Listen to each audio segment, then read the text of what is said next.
Okay. All right. Hi, everybody. I'm Nick Gillespie. This is a special live stream version of the Reason interview. And I am joined today by Jeremiah Johnson, who's a writer at The Dispatch and co-founder of the Center for New Liberalism. He wrote an essay called Weak Men Make Bad Times. We're going to get to that in a second. He is having some technical issues, so he's going to join us in a minute. But right now, I am with C. Bradley Thompson. Brad is a professor, political philosopher, and he runs the Snow Institute for the Study of Capitalism at Clemson. He's the author of America's Revolutionary Mind. And in a recent piece at his Substack, which is called the Redneck Intellectual, he warned that libertarian and conservative institutions, mainstream conservative and libertarian groups, he called them Conservative and Libertarian Inc., have lost a generation of men, especially, of young men especially, by refusing to fight the culture war on its own terms. Brad, thanks for talking. Hey, Nick, it's great to see you. Thanks for having me. Okay, so let's start talking about and hopefully Jeremiah will join us, because his piece, I read these two pieces kind of roughly together, and I think they kind of fit together nicely. But one of the issues that's in front of us is, why has the reactionary right, for which I think is a good term for what we're talking about here, become so popular among some conservatives and libertarians? Would you lay out your argument for that? Yeah, sure. So this is something that came to me relatively recently, 5 or 6 years ago. I was completely unaware of what then in the late 2000 teens was something that I would later and others would call the reactionary or dissident right. I had no idea about its existence. And I guess around 2017, 2018, Michael Anton wrote a review of the Bronze Age Perverts book, Bronze Age Mindset. And this was really the first time it had come onto my radar. Read the review, read the book, and then started seeing all this stuff online. So because I was actually shocked and horrified by what I was reading, I wrote an essay which has now become either famous or infamous on titled "The Pajama Boy Nietzscheans." Right. And the reaction to that article was extraordinary. I mean, for at least 2 years, I took nothing but all kinds of online abuse. And that was the moment when I discovered really that there was this reactionary right of young people, so young men. Talk a little bit about, when we're talking about the reactionary right. So you mentioned Curtis Yarvin. Who are the shining lights of the reactionary right, and what are their main tenets? Yeah, so I would say the reactionary right, let's say, is divided. I mean, there are many subgroups, but I would say the two main ones would be the so-called trad caths, sort of traditionalist Catholics, and political philosophers Patrick Deneen, Adrian Vermeule at Harvard Law School. They're the sort of leaders of this movement. And they are Catholic integralists, which means they want to restore a kind of universal popedom around the world. This also oftentimes goes under the name or the phrase post-liberal. Yes. Something. So they don't believe in things like democracy and limited government, and particularly in their cases, a separation of church and state. That's right. And fundamentally, I would say even more importantly, they don't believe in the principles or institutions of a free society. They are opposed to a free society. They want a kind of closed medieval society. I mean, Deneen has explicitly argued for this kind of thing. I would say the second major faction are the followers of the Bronze Age pervert, who is this curiously named fellow that came onto the scene around 2017, 18 with the publication of his book. And to me, this is the more interesting one. This is the more interesting group. Bronze Age pervert claims in his book that he's leading what he calls an aesthetic movement. Right. It's an aesthetic movement, which is a reaction against postmodern liberalism. It's a reaction against, to use Nietzsche's term, the last man. He refers to last man types as bug men and yeast life. So in other words, it's a complete and total rejection of, certainly at the very least, modern 21st century life, liberalism. And what does he replace it with? What's the Bronze Age pervert's positive view? Well, he wants to restore a kind of Nietzschean will to power. And he wants to restore what he calls vitalism in life and a restoration of power.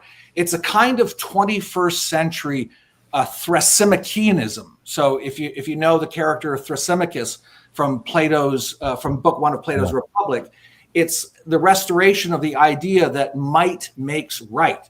And Bapp openly in his book and on his podcast, argues in defense of strong men, of conquistadors, of warriors, of pirates.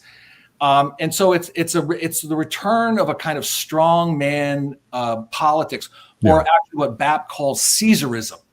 Right, which certainly has certain echoes in contemporary Republican politics.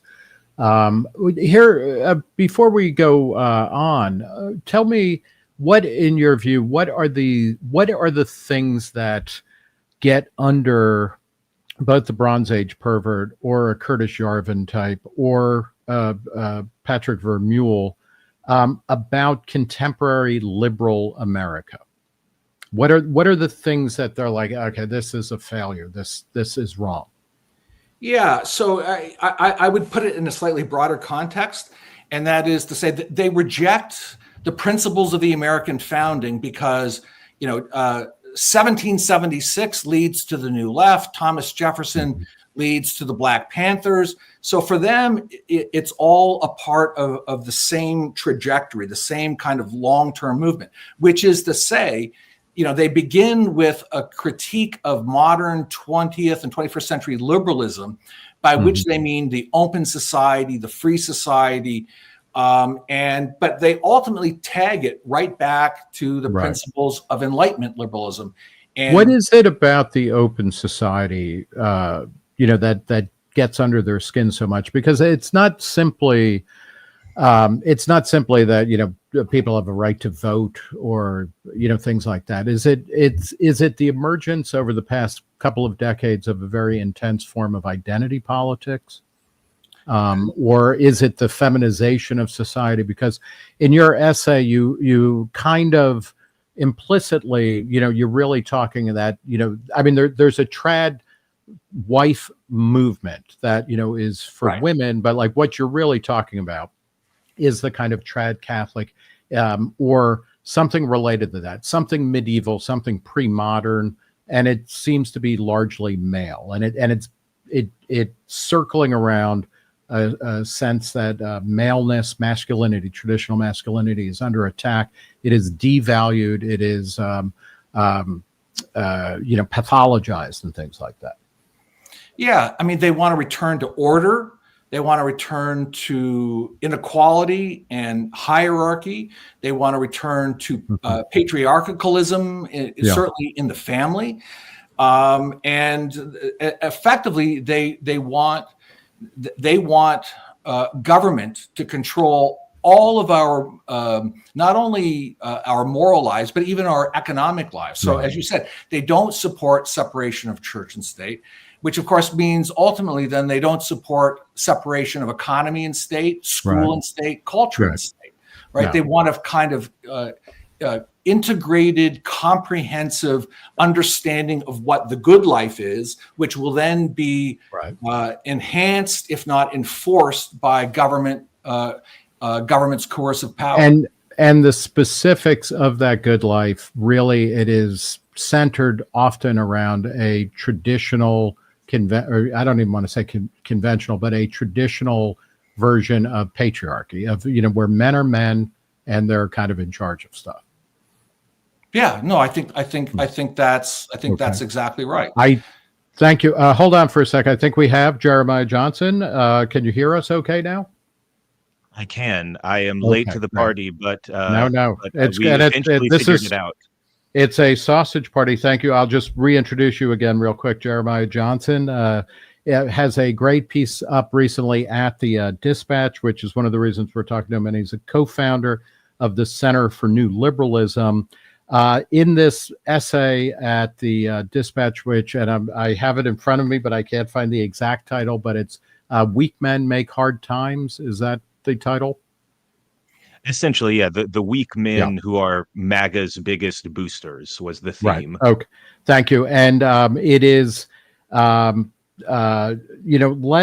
we've been talking a little bit, Brad has been talking about how he, in an essay a couple of years ago, but then more recently in the one that, actually prompted this conversation, he was talking about how the rise of the reactionary right, where we were talking about what are kind of the what's the context of that and what's kind of the content. Can you, I guess, let's, to bring you into the conversation, you talk about this broad concept or this broad movement. It's related to Trumpism, and that it's kind of powered by weak men or bitter men who seem to be unable to compete in a post-industrial society, which some people might say is very meritocratic. They would say it is, something has gone wrong here. Can you just real quick flesh out your thesis?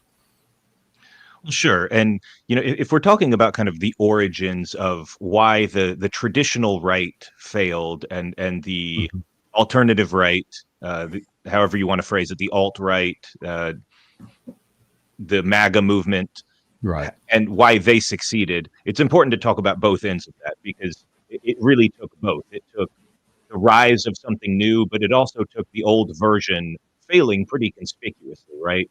There's a real sense in which kind of the mid-2000s conservative project failed in just about every way it was possible for it to fail. Like, if you think about what are the three big flashpoints, the three big commitments that conservatism makes in the mid-2000s. Number one, it's the Iraq War, which a decade on was thoroughly discredited in every way that it could be by mainstream politics. Number two, it was opposition to gay marriage, which was a very winning issue from the late 90s to about 2004, and very quickly became a very losing issue for the social conservative movement. And number three, it was that we're going to be better on the economy, and the Great Recession blew that up. So that's kind of what. And also add to that the traditional conservatives and a conservative / libertarian alliance on some issues of governance. The idea was that the Republican Party, in particular, was going to be better on spending and regulation. And George Bush, he just scored goose eggs across the entire stat sheet, right? Because government spending overall went up 50% during his two terms. And then at the very end, as you were talking about the financial crisis, he said, I love free market capitalism and I'm going to save it by suspending it. So we're left with this moment where the Republican Party, after enjoying hegemony for, a number of years, had just, vacated the scene with nothing but disaster all over them. Okay, so created the moment, yeah, and into that you get this kind of Steve Bannon led movement that is less about ideology and more about kind of hierarchy. It's more about strength for the sake of strength in a very Nietzschean sense, Well, this is very good. I feel like we're in an old TV show where you guys are newlyweds and you're supposed to tell what the other one is thinking, but you're in a very similar way talking about some of what Brad was talking about. That Nietzschean, a kind of Caesarism emerged to replace the failure of the Bush era Republican Party and the failure of Mitt Romney as well, to kind of take power back from Obama and a kind of multicultural Democratic Party.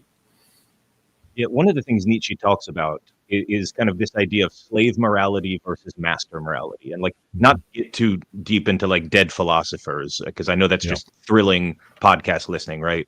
But like, it's a really interesting idea to me that, you know, the traditional world of like ancient Greece had this idea of master morality where just strength justified itself. You know, Achilles was good because he was strong and fast and better at killing people than anyone else. Right. And, you know, he had the most beautiful women and the most possessions, and all of that was evidence that he was good. And that, you know, you didn't have to justify yourself. Strength was its own justification. Mm-hmm. And we moved away from that as in the Christian era towards, you know, we valorize the weak. The meek shall inherit the earth. Blessed are the poor. And that's a very Christian kind of concept, to valorize people who are lesser than. And you actually even see this in kind of the modern left, what some might call woke movements, that, you know, you gain special moral status via your oppression, to the point where we even have jokes about there's the oppression Olympics. You know, whoever can be more oppressed in a given setting is the one who's morally correct. And I think a lot of Trumpism and a lot of MAGA is basically just a reaction to that people are a little tired of that, in a sense. What is Trump? Well, they're a lot tired of it, right? And I mean, one of the things, Jeremiah, and you know, I mean, you ally with the Democratic Party, right? And I'm not saying any of these things, you know, are, you know, the beginning and end of things, but you have the failure of kind of the Bush era Republican Party, you know, which ultimately does such a bad job that Barack Obama wins, and he wins over an actual warrior, right? Like a man whose body was broken serving the state during the Vietnam War and all of this kind of stuff. How does the Obama years and the failure of Hillary Clinton to win, how does that fit into the rise of the kind of MAGA movement? I mean, one of the other things that I think about when I think about the rise of this style of politics is that it's inseparable from the equivalent rise of someone like Bernie Sanders. Mm-hmm. There's a lot of ways to think about this. You can think about the people versus the elites. You can think about the establishment versus populism. There's a critic called Ted Gioa who calls this the up versus the down. Martin Gurry calls it the border versus the center.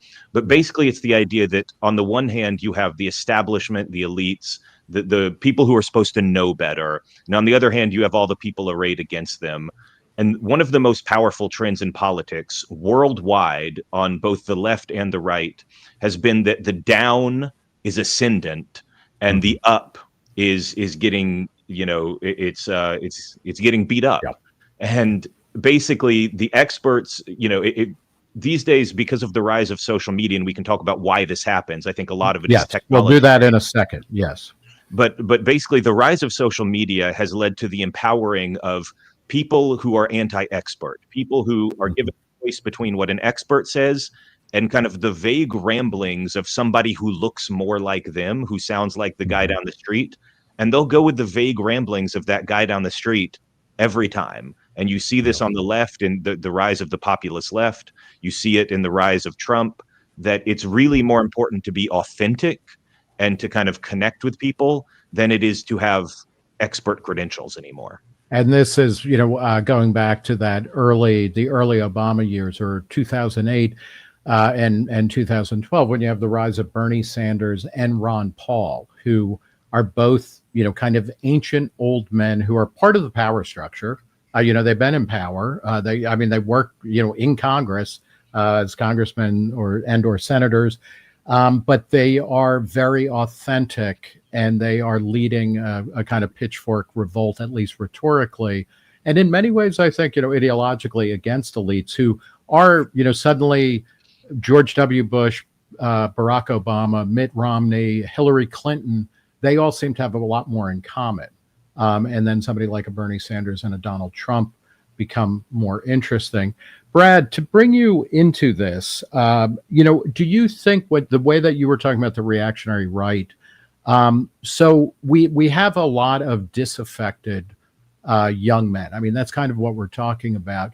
You said that in your piece at the Redneck Intellectual on Substack. It's a great read. I recommend everybody follow it. But like, that Libertarianism and Conservatism Inc. failed these people by not talking about culture war issues that mattered to them. What were those issues, and how should the the kind of established ideology institutions engage these guys? Yeah. So, just to go back to what I was saying at the beginning of the conversation, I only became aware of this post the publication of my Pajama Boy Nietzscheans essay. And all of a sudden, I'm being attacked by hundreds of young men on Twitter, and I'm getting all kinds of death threats and emails and phone messages.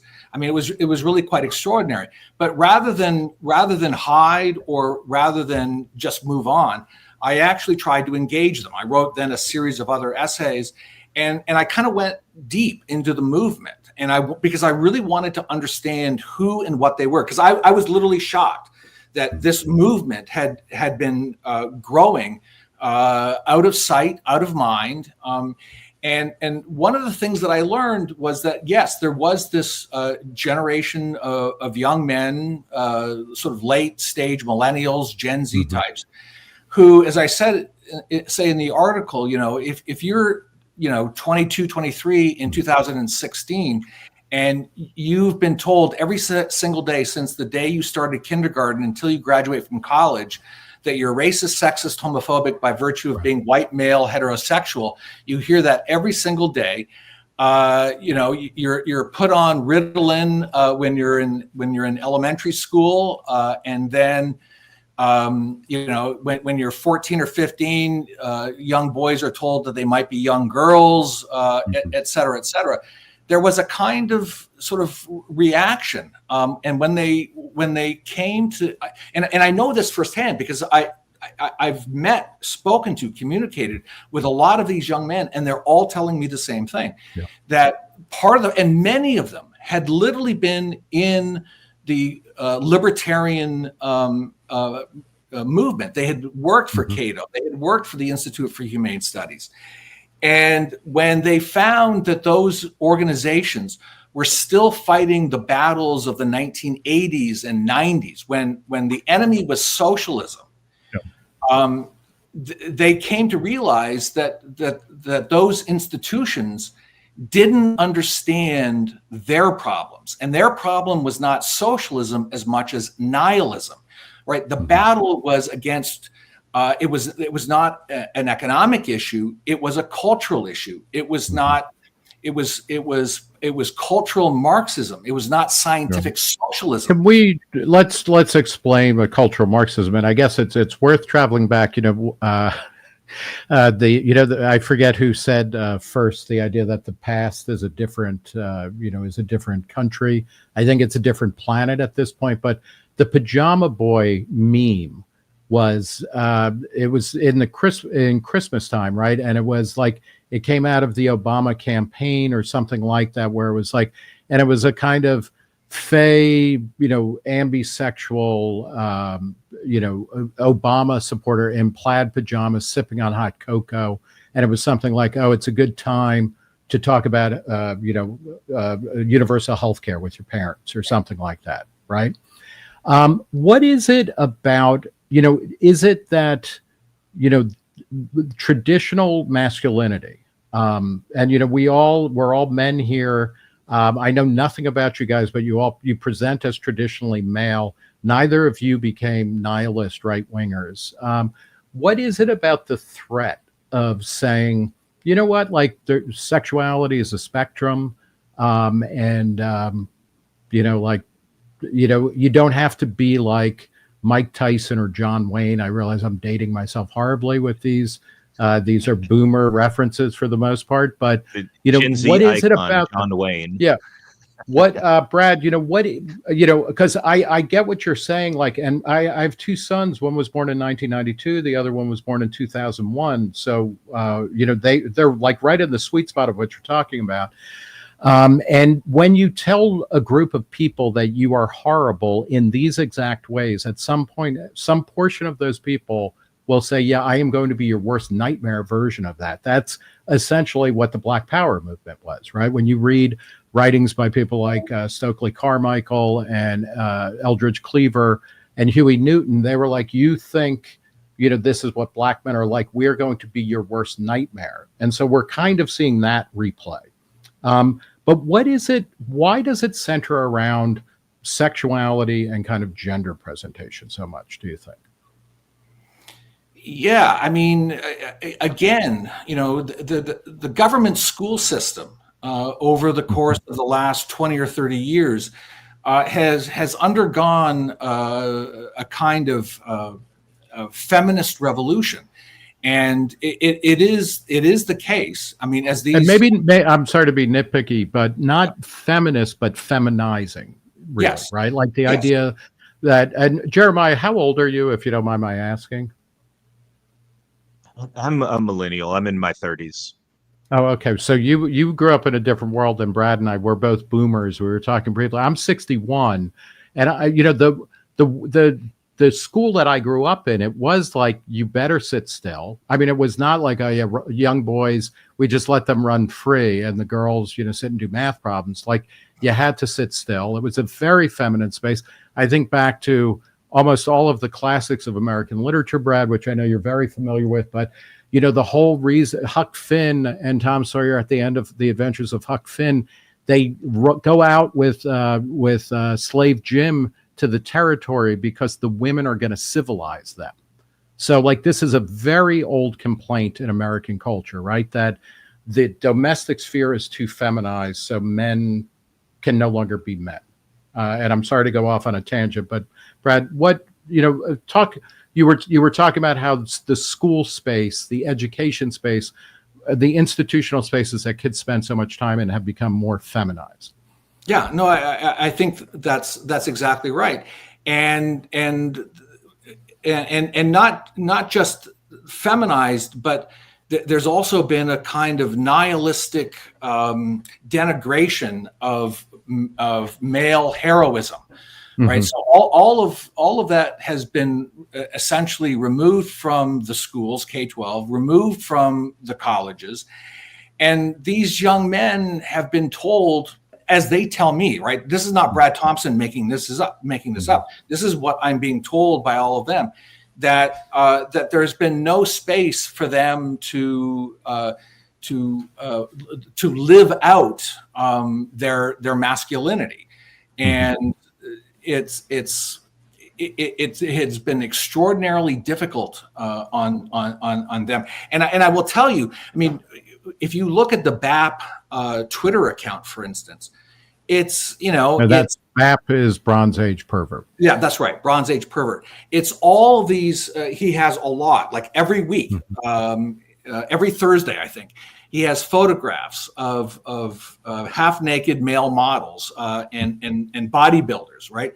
And so what he's trying to do is to aestheticize manliness, to make manliness and to make physical health aesthetically appealing to young men, and it's absolutely working. I mean, the number of young men who are now going to the gym, I mean, has increased exponentially. And I'm curious, by the way, I just want to say I'm a big beneficiary of the move towards normalizing dad bods. As opposed to in the 80s, and again, maybe it's just my experience, but that's when hard bodies became a thing. And like men, when you look at male movie stars in the 70s or rock stars, somebody like Robert Plant from Led Zeppelin, who would strut around in very tight pants with no shirt on, and he looks like human veal. That guy has never done a push-up in his life.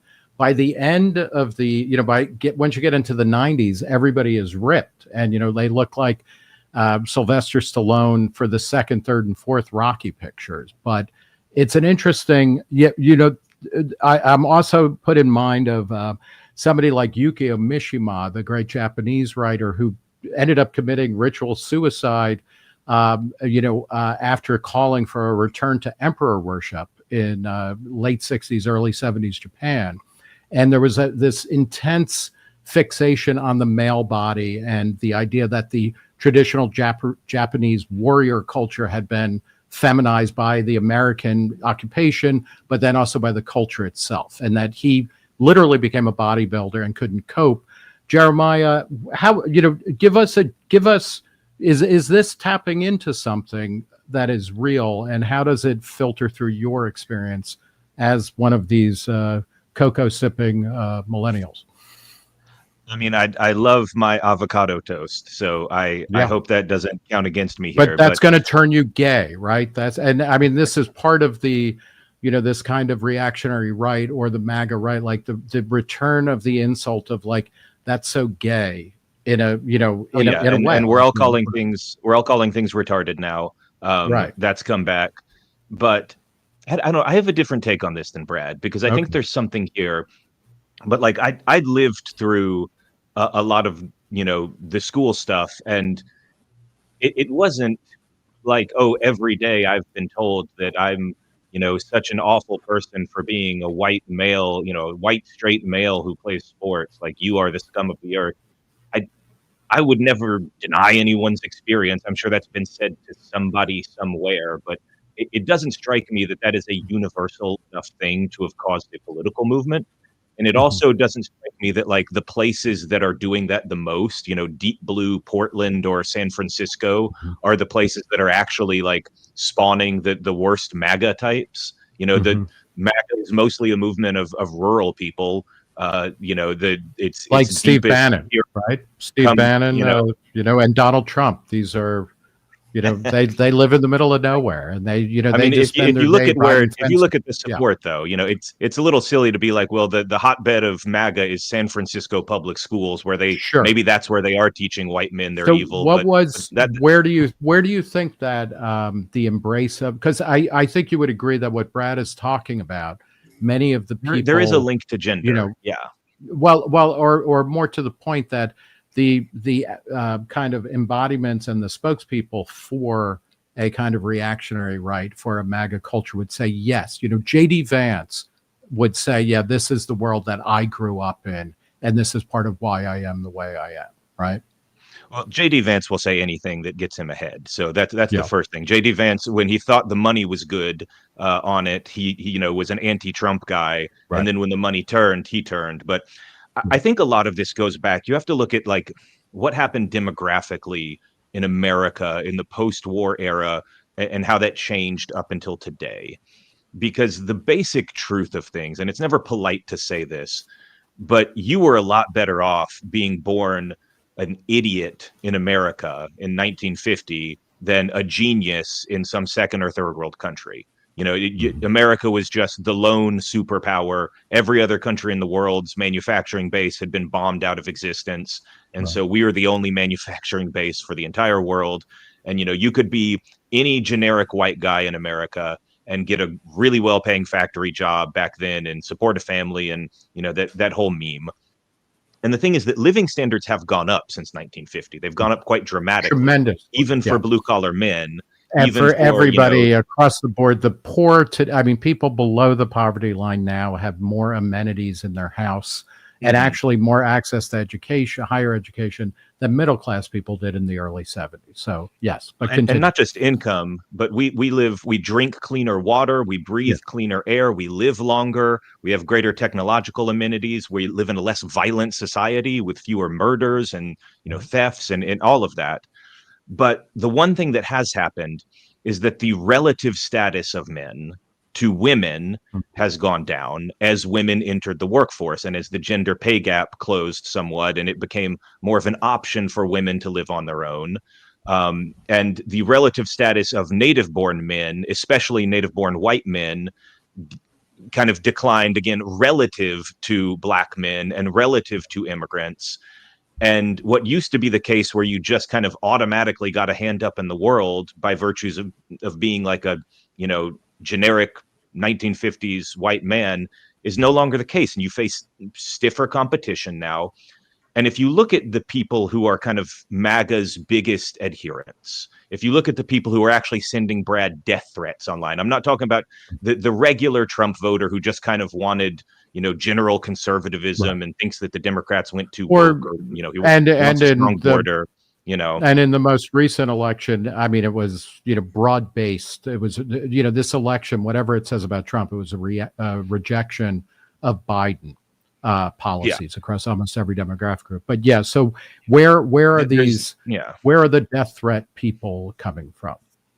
Yeah, so just we're not talking about the generic Trump voter who maybe wanted a secure border and lower taxes. We're talking about like the death threat person. Yeah. The guys like Captive Dreamer is this famous Twitter personality. He's the guy who actually started the Haitians Eat Cats viral hoax, basically, and he brags about it. And JD Vance still follows him, by the way, and he he's quotes Hitler on his account. He's just this extreme guy. And if you look at like what kind of person is that? What kind of person spends their day, hours of their day, posting these slurs online and sending death threats? It's never somebody who's winning at life. It's never somebody with a long string of accomplishments to their name and a happy family, and they're a upstanding member of their community. Captive Dreamer, if you look at who he is, and I won't say his name because I don't have any personal need to shame him, but like, he's a loser. His family has disowned him. He's talked about how he hasn't seen a friend in real life, in person, for several years. Like, he's a generic loser. He's one of the people who's been kind of left behind by globalization. He's been left behind in a status game, and he has that seething resentment of the people who have surpassed him in status, the immigrants, women. And what he wants is not any specific policy. What he wants is status back. Yeah.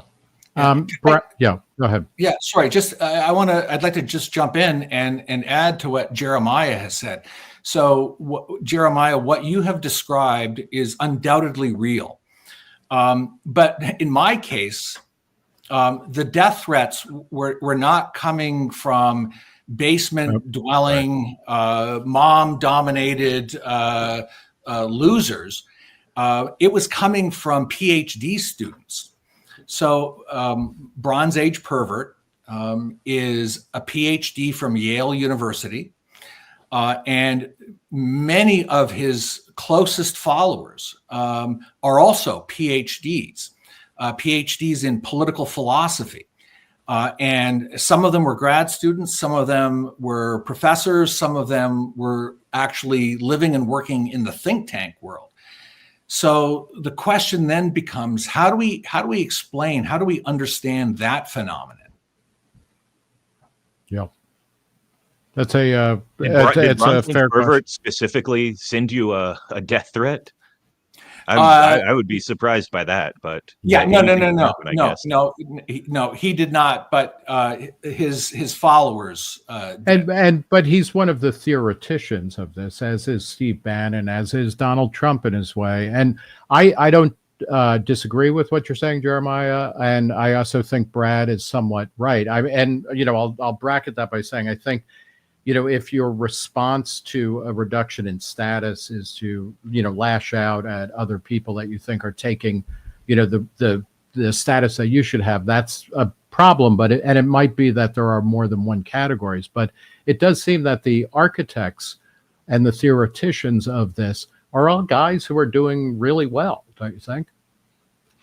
Well, yeah, and I would separate the guys like Bronze Age Pervert or like Mencius Moldbug. It's telling, by the way. It says something very interesting, that the most important thinkers of the post-liberal right all go by screen names rather than real names. But these guys are not necessarily who I'm talking about. I'm talking about specifically the people sending death threats, the people who are screaming about video games and gender and how they've stolen, our sexy female characters from us. The people who are telling immigrants that, they hope they die. I find it a very useful rule that, like, nobody who spends several hours a day comparing my ancestors 100 years ago to your ancestors 100 years ago, nobody who does that has ever accomplished anything worthwhile. If they had, they'd be talking about their own accomplishments and not their ancestors. And one of the most interesting things to me is how this does relate back to like Steve Bannon was one of the first people to recognize this when the Gamergate controversy first exploded in 2014. This is for people who are offline, like bless you that you don't know about this. Or if you have blessedly forgotten about this, but yeah. This is basically a group of very angry young men who got angry at the idea that video games could be analyzed through a feminist lens, essentially. They got angry that feminists were taking over video games. And regardless of whether or not that was actually happening, what's interesting is that within like months of this happening, Steve Bannon, before Trump had even announced he was running for president, this is in 2014, he had said something like, these are our people. This is who we have to mobilize because this is the next political movement. It's disaffected, angry young men on the internet, lashing out about gender issues. And he was totally right that this is. I'll point out too that, you know, one of the celebrities who came out of that was Milo Yiannopoulos, who has gone on his own kind of bizarre journey that, you know, like Odysseus's is probably not over yet.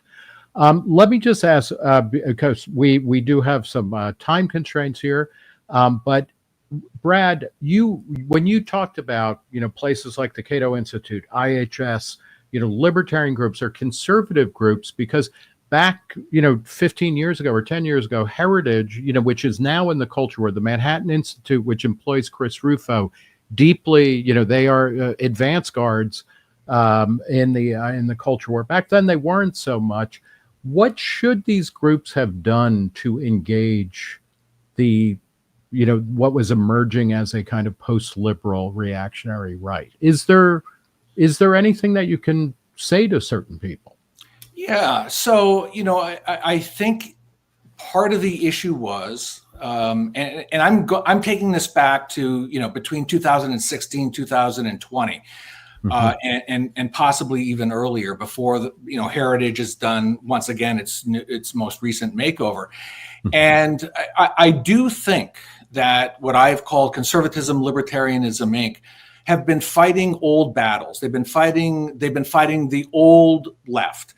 But that's not where the action is anymore. The action is where the new left is. And so I think that, you know, that these organizations, Heritage and Cato, yes, should continue writing their white papers on economic policy issues. But I do think, and certainly I can tell you, the young men who have been gay, who have moved to the reactionary right, wish that these organizations had taken up where the left is today. That is to say, on more cultural issues, that they had taken on more directly, you know, postmodern nihilism. That they had. So explain that for me. And, you know, I think you know this about me. I will out myself yet again. I am postmodern. I call myself a postmodern libertarian. I think it's the opposite of nihilism, because what I'm saying is that we have a lot of choices and you should be very careful about the choices you make, because, you know, particular choices have consequences. But for me, one of the reasons why I like the world we're in is because more people have more ability to make more choices in their life. But what would be, you know, what were the culture battles, Brad, that the Conservatism, Libertarianism Inc. should have said, hey, we understand, or we're going to stand up for you? Like what would be a specific battle? Yeah, no, I think more directly, more open engagement against feminism, more open engagement against transgenderism, more open engagement from a non-Christian or non-religious point of view on the issue of same-sex marriage. Again, this is what I'm hearing from these young men. But it's also the case that I think they just want to see more fight. And less professionalism from the think tank world, which I don't think, from their perspective at least, that they were getting. And I think the bottom line is this: to repeat something I said earlier, you have to fight the enemy, and from their perspective, the left is the enemy. You have to fight the enemy where the enemy is fighting the battle, right? It's the sort of the analogy would be you're fighting at Thermopylae, and yet all of the resources are being sent to North Africa or something, right? And so it's for them, it's important to fight the left where the left actually is. And they were telling me, right, that's not what the establishment was doing. The establishment was fighting the battle where the old left was, on economic rather than on cultural issues. Jeremiah, how do you respond to that? Or whether you agree with it or not, do you think that's a good analysis of why some of these, let's call them lost boys, right? Who are, they're kind of drifting, and they're looking for some place that will see them and say, we respect you, or we acknowledge your plight. Yeah, I mean, I think about a quote from Francis Fukuyama, where he said, in the end of history and the last man, that, history is ending in the sense that, not that things will never happen again, right? But that liberal democracy is kind of the final boss of government, that it is the only legitimate form of government right now. Even dictators pretend to be democracies. And in this kind of grand ideological struggle, he predicted that if we run out of things to struggle against, if we no longer have this grand question of liberalism versus fascism, liberalism versus, Soviet communism, if we run out of things to struggle against, people will struggle just for the sake of struggle. And when I hear Brad talking about, like, they just want to see more fight, that's kind of what I think about. We live in the most prosperous time in human history. And if you're an American, you live in the most prosperous country in the most prosperous time in human history. And we're all pissed off all the time about everything. Everybody's mad about everything all the time.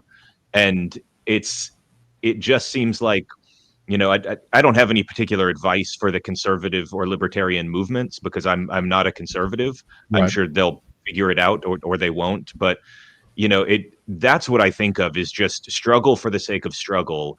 And that eventually, I think this movement will disqualify itself. You think about how it rose. It wasn't able to do it by force. It was only able to do it because traditional conservatism so thoroughly discredited itself in the mid-2000s that it was able to then take its place.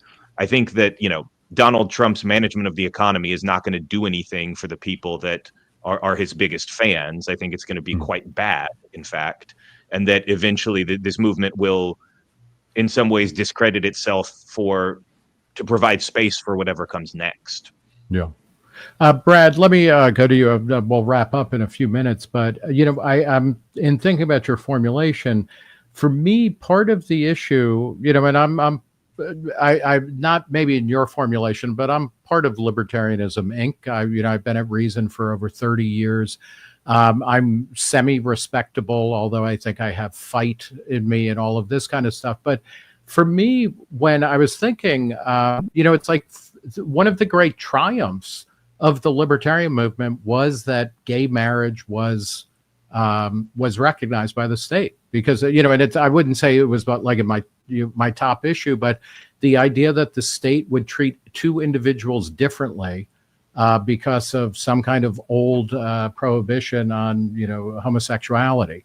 Like I thought that was great. I like transgenderism. Kids are a different issue, although it's related, but I like the idea that people are owning their body in profound ways, and they're doing whatever the hell they want with it, as long as it expresses them, who they are, and as long as they don't force the cost on me. And I don't mean to say I'm merely tolerating it. It's like I like to see that across the board. I love to see the formulations of new weird religions, or super orthodox religions, because that's the whole goal, right, of a libertarian world. And I realize you may not be libertarian in the same sense that I am, but what do you do when some of the things that people are railing against are kind of the apotheosis of what you think was your ideology winning. Yeah, no, and that's what originally inspired me to write the original Pajama Boy Nietzscheans piece, because I view this dissident reactionary right as utterly anathema to the principles and that I stand for, the kind of society that I want to live in. I am a proponent of a free society, which is to say, I am a proponent of what I call the founders' liberalism. And I want to take us back in some way. I want to restore in some way the founders' principles and institutions, by which I mean a separation of church and state, economy and state, school and state, culture and state. That's the kind of, I want to live in a society where I am basically left alone from government coercive force. And the question is, how do we get to that world? Well, we don't get to that world by fighting old battles. Yeah. I think what the conservative, libertarian, classical liberal, intellectual establishment has to do a better job of is developing new, better entrepreneurial ways of speaking to young people, right? Because we will never get to that point if we don't win the intellectual argument with and for young people. So the question is, we don't want to lose them. The question is, how do we get them? Yeah. How do we develop new rhetorical strategies? Would you agree? I mean, part of it, I've been thinking about this increasingly, really over the past 10 years, but it's accelerated over the past 5 or so. I mean, in a way, we have reached a kind of, I would argue, an escape velocity where more of us now, and it's not just in the U.S., there's actually a rise of a global middle class in the phrase of Homie Karras, a demographer at Brookings Institution, who shows that when you account for local purchasing power, et cetera, that more than half of the people on the globe, somewhere around 2017, are actually middle class, which means they have more options, they have disposable income and free time to kind of create new identities apart from whatever they're born into. I think that's where we are in the US in a big, big way. We've done a really piss poor job of telling people, like, God, you have this beautiful, beautiful freedom to create who you are. And that's going to change over time as you age and as you change in your life. You know, you get knocked around by life and whatnot, but it is unbelievably, exciting, open-ended. It is it's the delivery on the promise of America, right? That you will not be limited by, who your parents were or your grandparents were, or, what's going on and, your gender, your sex, your sexual orientation, whatever, your class status. I feel like that's part of what, broadly speaking, libertarians, because I don't think conservatives actually buy that vision, but like, that's the question. Like, how do we teach younger people to, kind of like the options that they have and the advantages that they have, and then to use them wisely as opposed to kind of piss and moan about it, right? Yeah. So the question then, Nick, would be, how is it, why is it, given the facts on the ground, that we live in a more open, a freer, a more prosperous society than has ever existed in human history? How is it, why is it that so many people are unhappy? Right. How and why are they unhappy with their and it's not just the losers living in mom's basement, right? It's across the board. And just to repeat, this is where the Nietzscheanism comes in, right? It's the idea of the last man. And, this is something that even the earliest neoconservatives picked up on, right? Capitalism's cultural contradictions, that capitalism produces enormous amounts of wealth and freedom, and yet it sows the seeds of its own destruction, right? The wealthier that we get as a society, bizarrely, the unhappier people get. And so, I mean, I think it is a deep sociological, psychological, and moral question as to why that's the case, right? And I do think our friends in the biggest and most influential think tanks, that's a question that I think they need to take up and think more seriously about.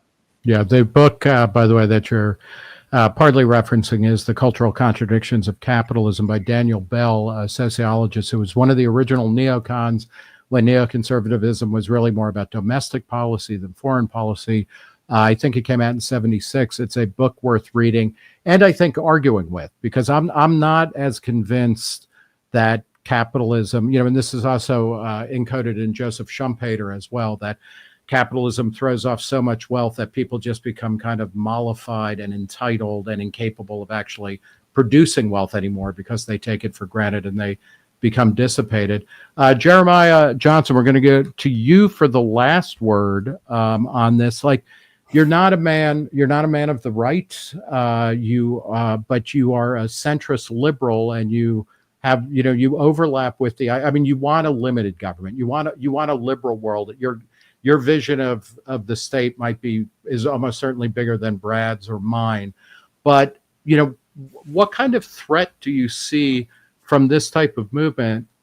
First on the right, the reactionary right, but then as Brad was saying, like, we are in a pandemic of unhappiness, and, people in the more, kind of respectable parts of the right are very upset. People on the left, progressives, and we're just coming out of a phase where progressives were saying, America has never been more racist, classist, sexist, homophobic, never been worse, never been more kind of totalitarian and oppressive. Like, how do you come at this question of people being unsatisfied, in contemporary America? I think this is almost entirely due to technology. I don't think it's an accident that the last time we reelected a president was 2012, at the dawn of the real social media smartphone age. Pre-2012 is a world in which most people don't have iPhones yet. Very few people are on the kind of all-encompassing social media that we have today. If you there's a book called Revolt of the Public by Martin Gurry, which predicted a lot of the things that we're seeing. And Gurry's thesis, really, really simplified, is basically that social media causes everyone to be pissed off all the time about everything. That, in the past, we used to be able to cover up the failures of the elites, because the elites have always failed, right? The elites have always broken their promises and not really delivered and been kind of corrupt and this and that and the other. But back in the day, like the classic example is that when JFK invaded the Bay of Pigs in Cuba and it went disastrously wrong and a bunch of people got killed and he was a laughingstock, he wasn't actually a laughingstock. The newspapers went with the storyline of, well, the president's young and he's still learning, and we're all going to support him through this tough time. And like, can you imagine that happening today? Of course not.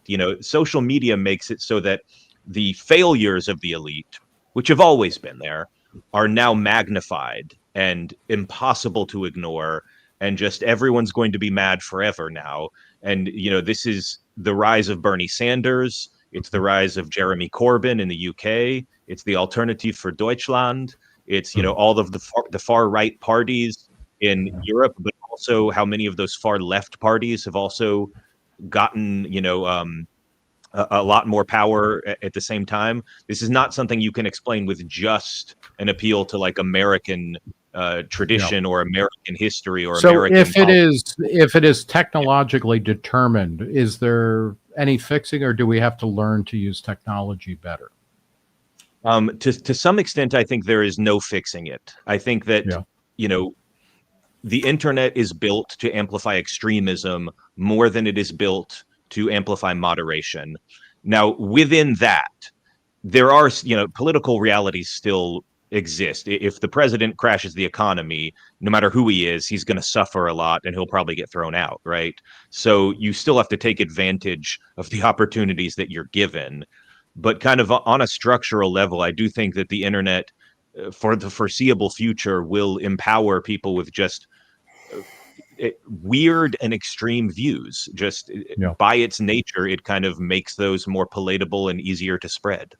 And it does seem, I think you're agreeing on some level with Brad that, or I think all three of us agree that what we're talking about here is mostly taking place in the realm of symbolic interactions, because our living standards, even for people who are being left behind, they're actually doing quite well. And so this is also something new where we're dealing in symbols and ideas, and that means it's harder to, I don't know exactly how you intervene into that. But I want to thank Jeremiah Johnson and Brad Thompson. Jeremiah, real quick, you wrote this most recent piece for the Dispatch. Highly recommend everybody read it. But then you're also the co-founder of the Center for New Liberalism. Just real quick, what is that, and where should people look for it? I'm going to pitch you right now. You should have me back on to talk about how the Democratic Party is actually the best place for libertarians to be right now. Yeah. But the Center for New Liberalism is basically an organization that is trying to save the Democratic Party from itself, in a sense. We do not want it to fall to the populist left in the way that the Republican Party has essentially become the Trump Party. We are trying to make it more market-oriented. One of our favorites is Jared Polis, who often describes himself as a libertarian Democrat. I can tell you he's in the doghouse with libertarians recently. He's in fairly rapid succession. He's signed a bunch of laws that most libertarians don't like, but that's interesting. You can't win them all. Yeah, we will. But I have great affection for him, and I also think he's one possible future of American politics that would be pretty good. Okay, thank you. And Brad, would you just explain what is the Snow Institute for the Study of Capitalism at Clemson University?